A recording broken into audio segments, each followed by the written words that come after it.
I consider Siargao as my second home because I feel like my students and my school community is a part of my family. If you're a teacher, you're responsible in molding the hearts and minds of 50 young kids, and I think you're answering to our great need.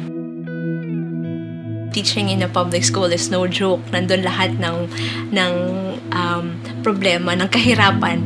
So, every day, pag naisip ko, pagod na ako.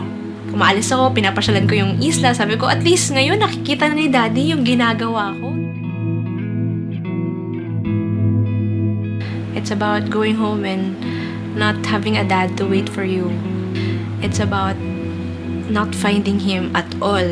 Parang nawalan ka ng champion. Nawalan ka ng isang taong naniniwalang kaya mo. He was so proud of me at laging sinasabi ng mami na sobrang proud si Daddy sa ginagawa mo.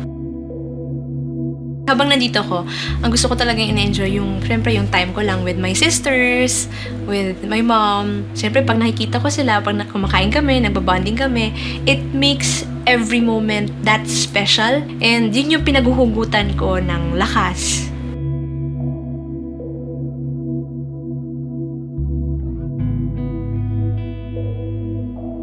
Iba-iba kasi yung definition natin ng dream job. Pero yung sa akin kasi, siguro ito yung isang bagay na nagbibigay sa'yo ng kahulugan. Isang bagay na nagbibigay sa'yo ng oportunidad na makatulong sa iba. I think yun sa akin yung dream job. That inspires me to get up in the morning, to go in front of the classroom, even though I'm so tired, even though I'm sick, or even though they don't have enough resources. So, I teach because of them.